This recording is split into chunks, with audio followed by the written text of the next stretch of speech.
making noise early. Maybe it'll get everyone's attention. We'll run to the computer. Isn't it? What am I doing? Maybe I'm whipping eggs. Making some meringue of sorts. Trying to get some nice stiff peaks in these egg whites.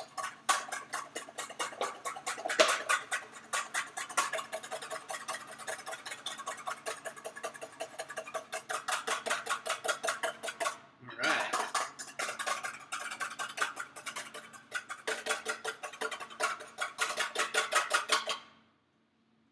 Close.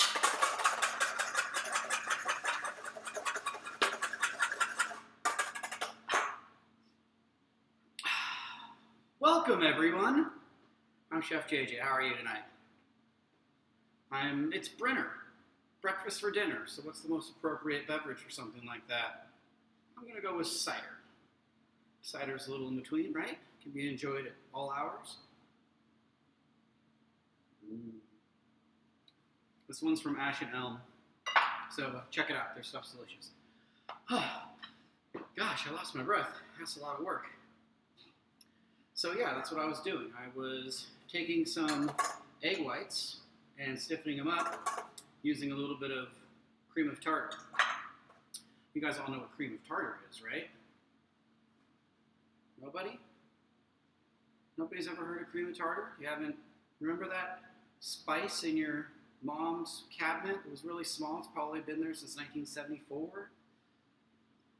It was it's often used in specific types of cookies. It's a type of acid. Well, that cream of tartar denatures the egg whites and really enables you to kind of get them, stiff egg whites like that. So that's really all the cream of tartar does in that significant.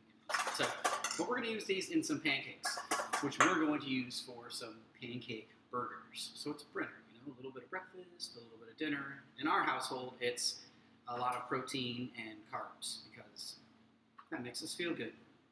So we're going to go through a few different recipes tonight, and if you guys enjoy them, if you like the recipes, or you learn a little something, a little different cooking technique, please hit our Venmo account, at Chef JJ's. I'm working for tips, so anything we can do to raise, any money we can do to raise, help support the team during this time is greatly appreciated. Big shout out to Mr. Jim Campbell, a retired firefighter who we have hosted a fundraiser event for him every year that we do right around Halloween called Hell Night. It's a night of really, really spicy food, and have been able to raise some money over the years for his not-for-profit. Well, this week I received a check from him, a very generous check from him in support of the team. So thank you, big shout out to Jim. We really appreciate it, and cheers to you. I know you don't drink, but thank you, Jim. We really appreciate it. And hopefully we'll see you in October for our event. Also, don't forget, hashtag Books Connect Us. Big thank you to my publisher, Go Kamado, or the book Go Kamado. Publishers, Penguin Random House, DK Publishing. So they've got a social thing going, hashtag Books Connect Us. All of us are kind of connected through books and reading of some sort. So if you enjoy any of these recipes, some of them can be featured in the cookbook, some of them on our website, but we'll share the recipes either way in our description as well. Geez, I think I've covered most of the housekeeping, but let's jump right in. So these have some nuances. Again, if you guys have any questions at all, type in the comments. I have awesome sous chef extraordinaire Sarah behind the camera tonight in my ear. So if anybody has any questions at all, just feel free to ask. We can answer any questions. And if I need to say hi to anybody, I'm sure Sarah will let me know. So I think that's it now. So I've set up 3 different eggs tonight because there's some nuances, and I want to be able to kind of get into these nuances of kind of cooking. So really simple recipes that you can really add a lot of your own personality to, and then some kind of nuances in how the grills are set up. So let's work on multiple things at the same time. So I'm going to need your help from here. I'm going to need audience participation. If I've started something and you feel like I've forgotten about it, you might want to let me know because I could be burning it. And my family will be upset if I don't bring home Brinner. So Remove it. Yeah, at this point, the hungry teenagers will flat out revolt. They'll get physical. So we don't want that to happen. Our neighborhood, that would be awkward. Mm-hmm. Right. So this first egg, we have set up indirect heat, but I have the plate setter, heat deflector, whatever you want to call it. Feet down, and then a Dutch oven sitting right on top of that. We're running about 375 degrees, but the benefit of that is I have that direct heat hitting that ceramic and then heating up the bottom, so I can really use that like a hot plate, and I can do a couple of different things with it. One, I can get some gravy started. So a little bit of ground sausage. If you want to use a pre-seasoned sausage, breakfast sausage, anything like that, feel free. But you hear that Dutch oven, just a touch of oil as well. Got that sizzle going, that means we're nice and preheated. So you want to remember to put that Dutch oven in ahead of time, 10 minutes or so that it can preheat. And then we're just going to break this up. I don't want to leave this lid open too long because my fire's just going to get out of control. So I'll just give it a quick break up. And then I'll let it cook down a little bit. So that'll be the first stage in that country gravy, that sausage gravy, which is a great, you can use sausage gravy for everything. It has just a few simple ingredients, the ground sausage, a little bit of flour, a little bit of milk, salt and pepper, and that's all you need. We'll use the fat from the sausage, so if you're using a really low-fat sausage, you might need to add a little bit of butter or something to make up for that lack of grease in your pan, Dutch oven. So we'll let that start to brown a little bit.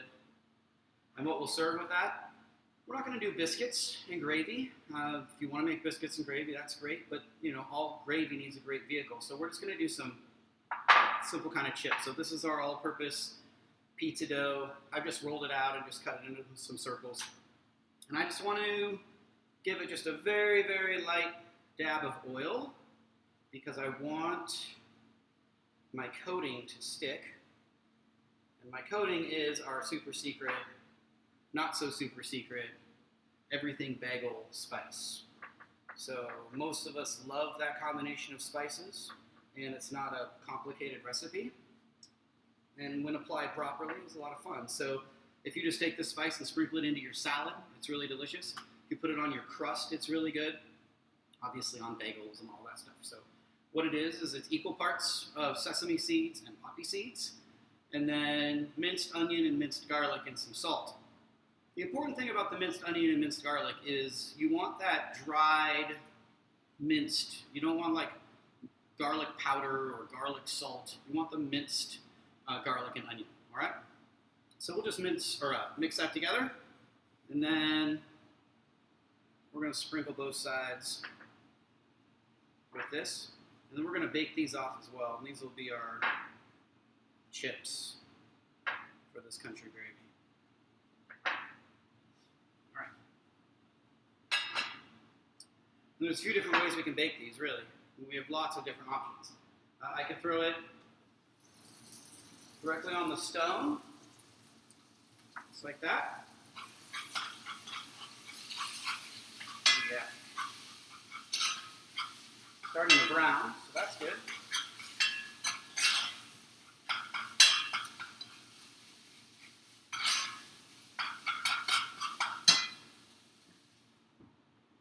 The other way we could do this is we could do direct grill. So this particular grill is going to be set up direct heat.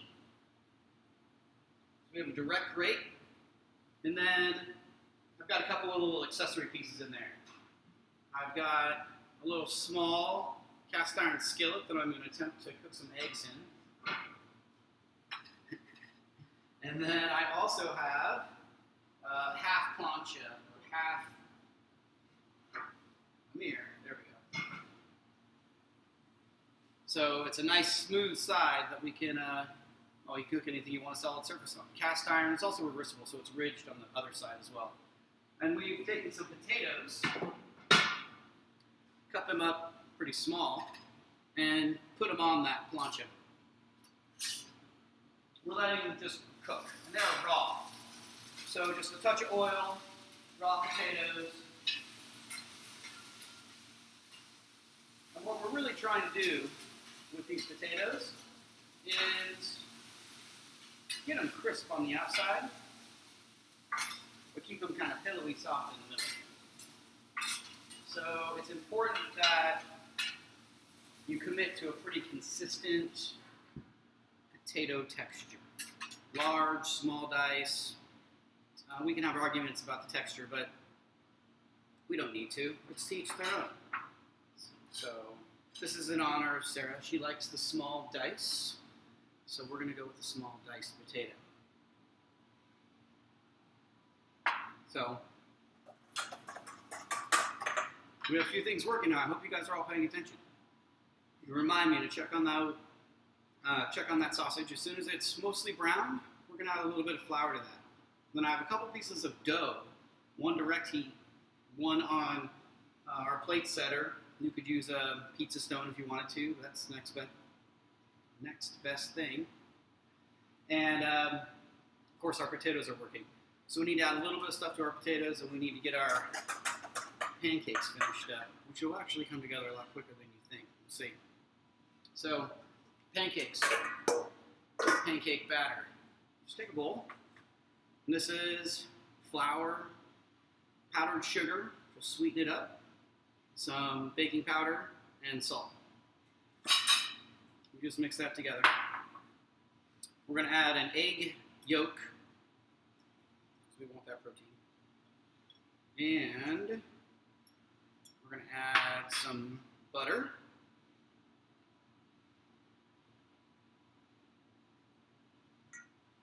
And some vanilla.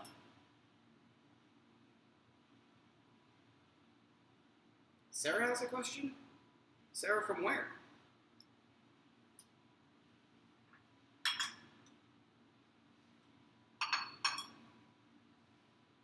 Oh, yeah. Hi, Boyd. How are you? Hope you and Mom are doing all right. I feel like I haven't seen you for a day. I know, it's been crazy. I get to see them in passing. And then we're just going to add some milk to that.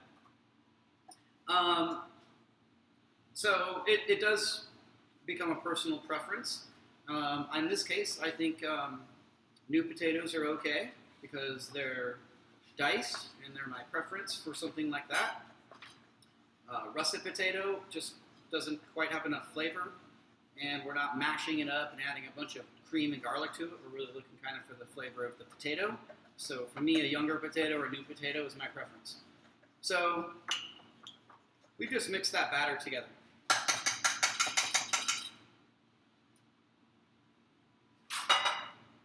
Now I just want to fold in these egg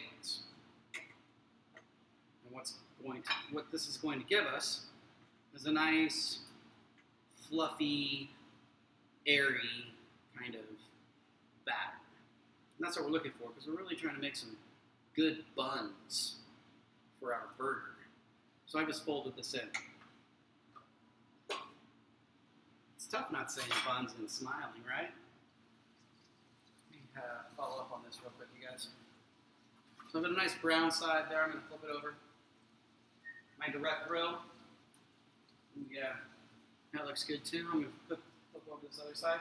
Those potatoes are breaking down nicely. At this point, my sausage is brown. So I'm going to sprinkle in, this is a pound of sausage, so I'm going to do 4 tablespoons of flour. Usually about a tablespoon for a quarter pound. It's going to kind of look like a lot, but what we want it to do is kind of absorb that into that grease, absorb into the meat. And then we actually do want to cook this a little bit. We don't want to just immediately add the liquid. So we'll stir this up. Incorporate that flour. And then the other thing you want to be careful of is your salt content, your seasoning here. Because the sausage will typically have a fair amount of salt in it. And once you start adding the cream to it, between the mixture of the fat from the pork and that cream sometimes covers up that salt content and you don't taste it until later. So be careful about over salting on the front end because that cream is going to reduce, that milk's going to reduce. All right, so that flour absorbed most of that grease. Now we want to toast it up a little bit. Ooh, yeah, that's done beautiful. My potatoes look great. Crisping up a little bit. These are raw potatoes, so they're going to take, 12 to 15 minutes. With this direct heat, we're running about 350 degrees direct heat with this plancha on there. All right, pancakes. We're going to use a couple ring molds. This particular grill, another nuance to the grill setup. It's indirect heat, and we have a larger cast iron deep dish skillet, and then it's sitting on a metal grate with the plates that are in there with the feet up. So that way we have a nice, even airflow going all the way around that pan, much like if you were just putting this directly into your oven. So we're going to take that and just going to season initially with some pan spray, and then I also want to season these ring molds. These are what's going to help create our nice thick bun.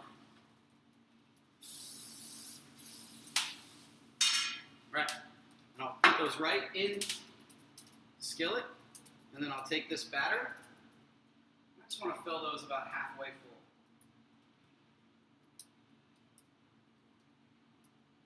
They will rise.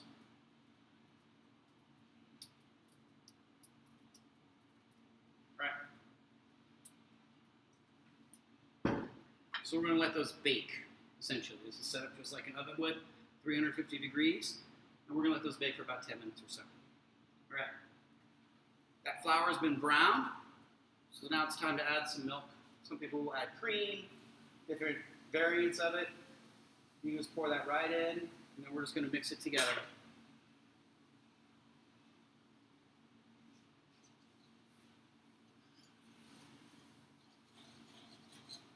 So that's going to be all of the milk added at once to the sausage. Remember those, woo! You can smell that toasted onion and sesame seed. You want to fill those about, yeah, you're right, I probably overfilled that one a little bit. Huh? All right. Now we're just going to let that reduce a little bit. Once that reduces, we'll season it after it's reduced. That'll give us a much more accurate than versus seasoning it right now when it's really comparatively very watery. And then we're going to go back to this hash. So we've got some potatoes. They've cooked up nicely. A little leftover meat. We've been doing the pastrami thing. I had the cycle on our last pastrami, so this is the last of the second to last, and then I will be cooking the last one, if that made any sense at all.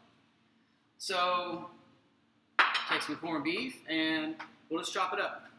And this is room temperature, and it still has a little bit of fat on there, and this is, again, another texture thing. Some people like their meat kind of shredded, which you can easily do a pulled pork hash or roasted vegetable hash. Again, that's adding your own personality or your own likes.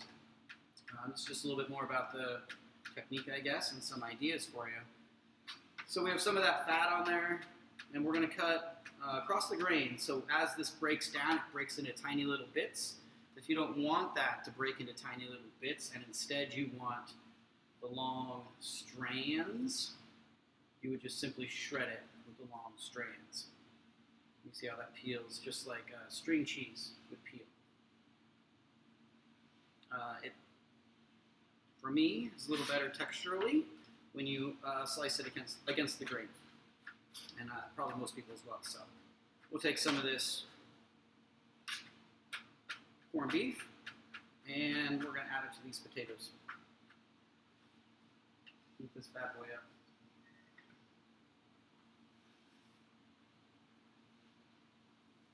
Obviously the fat from the corned beef will start to melt, and that's going to season the potatoes as well. So I'll save all of my salt and pepper until the end of the cooking process, until the end of this cooking process.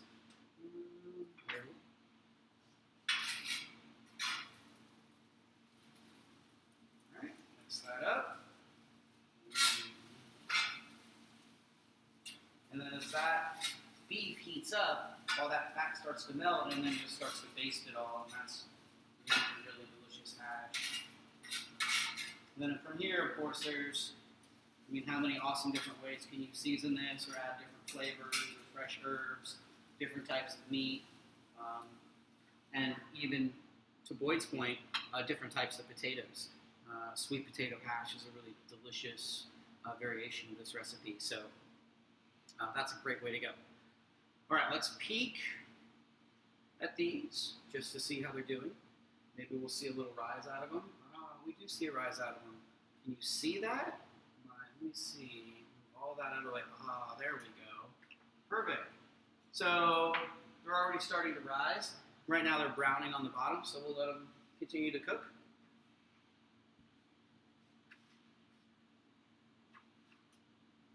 That is a great question. So somebody asked, what if you don't have those little tart pans?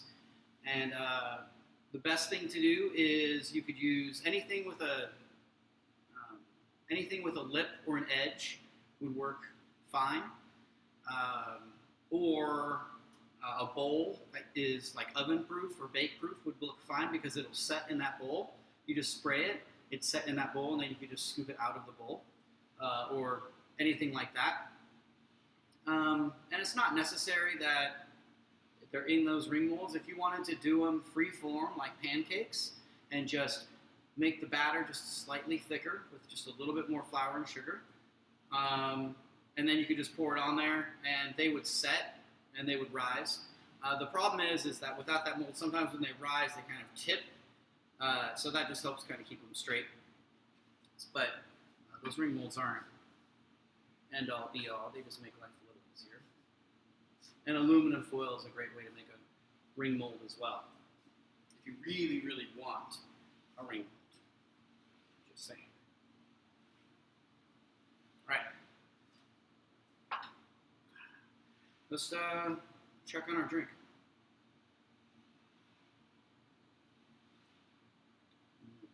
Still cold and delicious. All right, so a few things going on. This gravy should be starting to thicken and simmer, which it is. It's becoming, it's actually almost done. So, a good test of that. How it coats your spoon. It's hot. So, we're really close on that. Now, I haven't seasoned that at all, so the only flavor is coming from the sausage. But the important thing when you do that taste right there is, did you cook the flour long enough? If you don't cook the flour long enough, it kind of tastes a little pasty and starchy, and that's not the flavor you're looking for. You're looking for the flavor of the meat, the flavor of the cream, and then for it to accept whatever kind of salt or spices, or if you want to use a rub or something like that. So that's important. I'm just going to move a couple things around here so we have room for that. It's almost like I don't know where everything is. Sorry, it's my first day. All right. I'll put that front and center for you.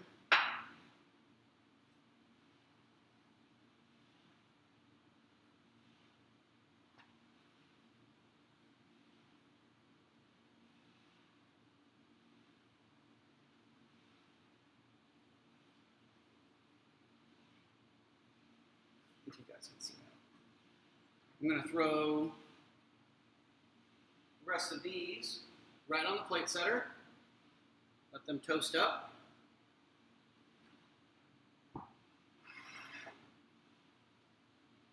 We're just going to let that rest a second. I might even use something fancy like a resting blanket. But Who knows?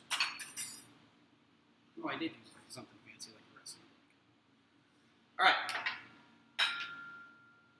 So our sausage gravy, easy, quick, and you can make it with lots of different sausages, same base kind of procedure, and add your own flair to it. Our hash, it's really come together quite nicely.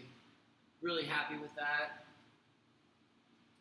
Now there's one component left in hash that is important, and that's the egg.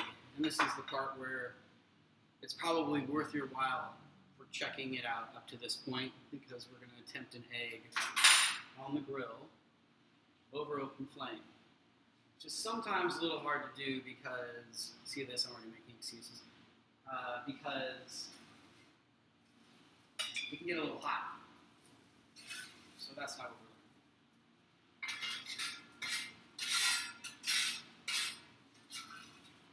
But I want to talk about a couple of different cooked eggs. Ooh, it smells all right too. All right. So there's our almost complete hash, but it needs a little more love, which is that egg. So we're going to do our attempt at basted medium egg. It's an egg that I just got a big from the audience, a big gasp, a big sigh, a big maybe you shouldn't do this. Not you. That's so funny.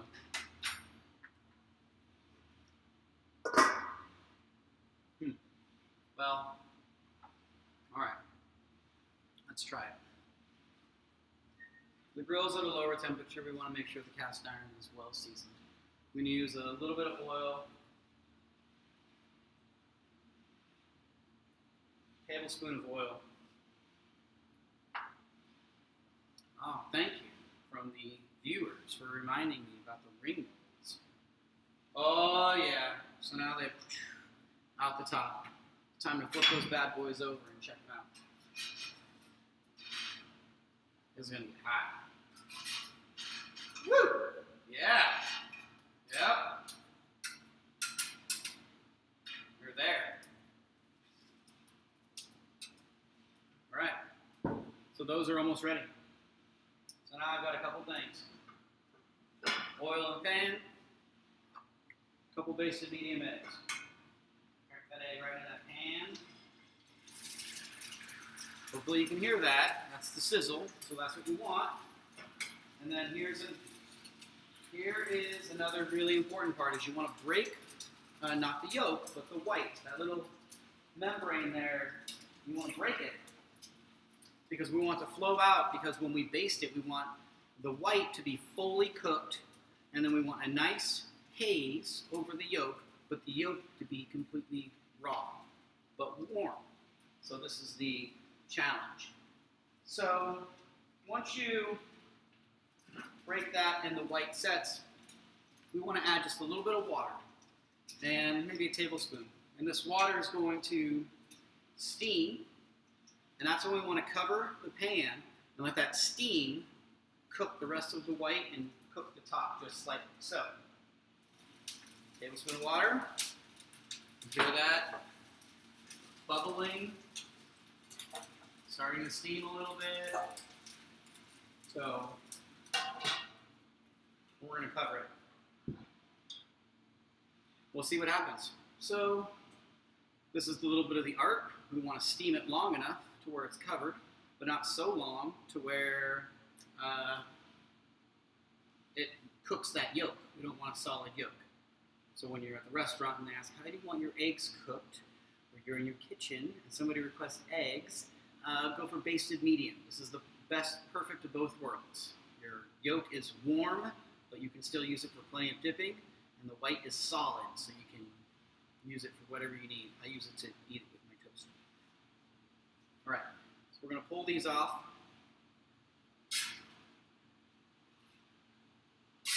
I'm going to use the same skillet to do some burgers. Simple, simple burger. Take your ground beef. This is just 100% ground beef. 85-15 is preferable. So 85-15, this is just a quick little quarter-pound burger, and then just a little bit of technique when making a burger. You want to blister this meat. So 99% of the time when I talk about cooking meat, I always talk about starting from room temperature. You want the meat to be room temperature. Not in ground beef scenario. In a ground meat scenario, I want the meat to be really, really cold. In both instances. First, when I'm working with it, adding any sort of spices to it or anything like that. And second, when I start cooking it. So this is cold meat, and it's about a quarter pound or so. I want to blister this meat, which is just kind of compact it and blister all those fat proteins. And what we're looking for is a nice, even cook. If you were to just kind of take this and press it together without really blistering it, and that's when you get kind of those. They start out as a patty, but then they turn into a meatball because they kind of swell up so much. So, thank you to all the viewers reminding me about my eggs. That timing should be perfect. So I'm just going to blister it, flatten it out, throw it right in there.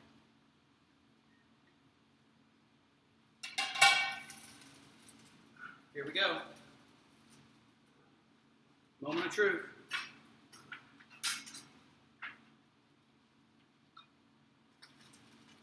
See it? Did I do it? Did it happen? So the top is totally cooked, but the whites are, oh yeah. I think you guys let me down. This is definitely on you guys. You guys let me cook that way too long. Way, way too long. Oh, I know you guys aren't trying to accept any responsibility, but I made it clear to you. I said, you guys, don't let me forget about the eggs. Didn't I? I know we have to have, I know we got to stay positive, you guys. I know, but you have one job. All right.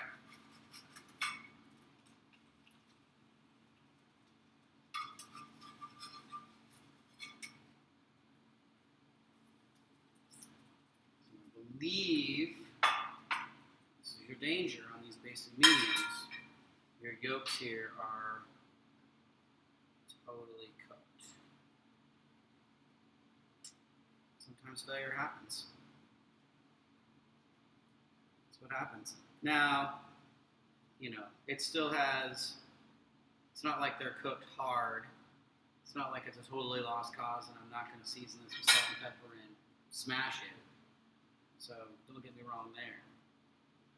But I did lose out on slightly of the yolkiness. It happens. For a little more gentle heat or maybe a little more control, you could always do this indirect or do it like this, how we're cooking the burger.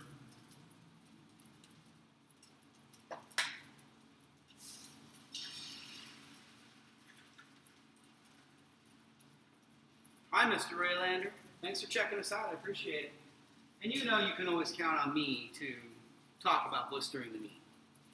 I'm just throwing another egg on here. We're going to maybe do the basted medium again, but I want to show you another one as well, which is the underutilized over medium, over hard. So we're just going to break a couple of these.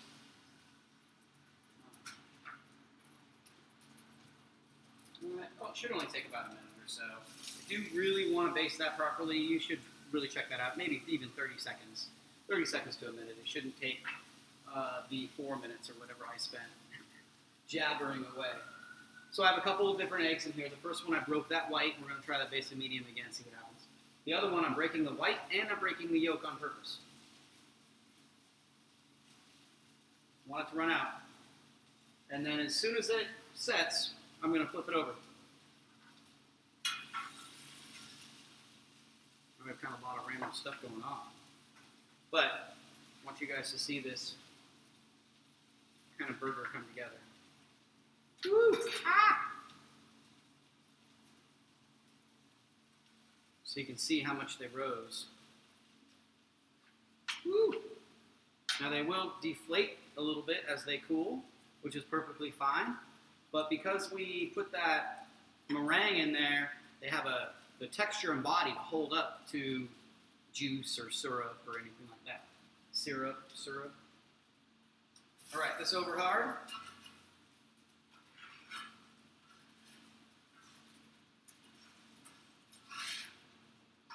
Flip it over.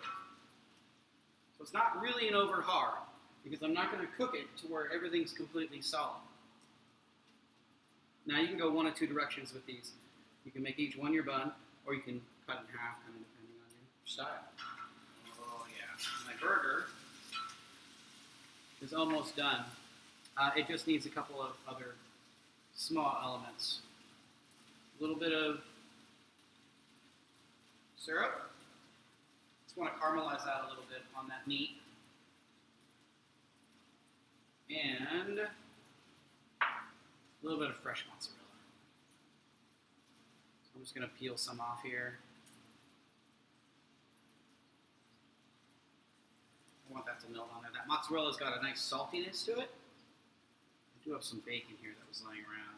You know, just random bacon that lays around, doesn't get used. Just throw that in there as well.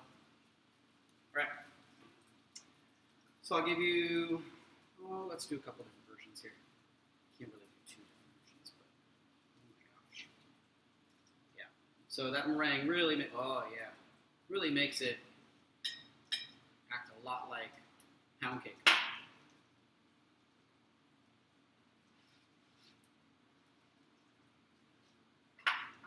All right.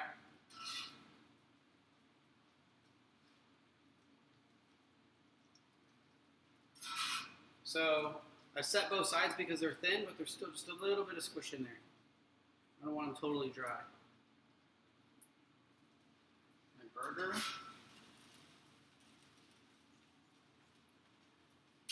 Had that bacon in there too. So this is a nice, useful tool. One of these larger flat skillets or planches. You can do a lot of things at the same time. It's a nice controlled cooking environment. The mozzarella, the burger. I need a little bit of salt and pepper on those eggs. Hot! Oh, yeah. And then I'm going to give this one more try. But that's it. Only one more try. This time we can't let each other down. You ready? Okay. Here we go. What am I going to use? I use this. Yeah. I use that as my lid. A little bit of water.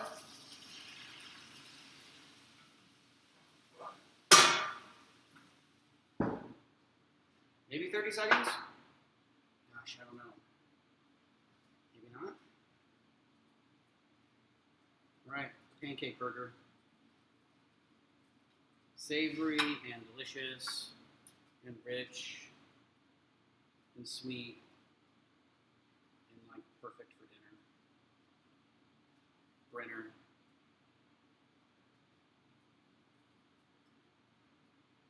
Get this out of the way so you can check it out.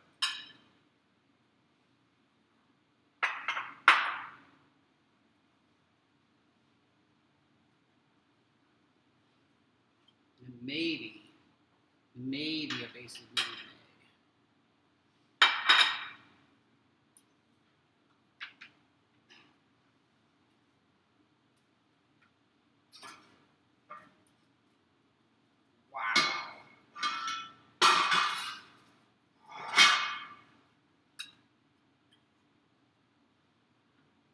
All right.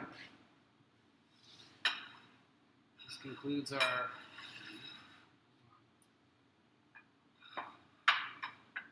Brinner segment. Wait. A little bit of our pizza chips. Great. Off the grill. A little bit of our .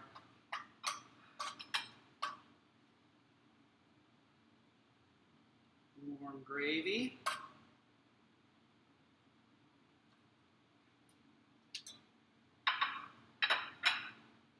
A little bit of our hash. And that's Brinner for you guys. So, gosh, I'm hungry. I'm going to turn this camera off and get to eating. If you liked any of this, you liked any of the tips or cooking procedures, let us know. Shoot us a tip via the Venmo to help support the team. I really appreciate everyone's support. Be sure and share this and like it and subscribe and do all that social media type stuff. It's all greatly appreciated. And we look forward to hooking up with you guys the next time. So have a great week, everybody, and cheers to you all, and happy Brinner.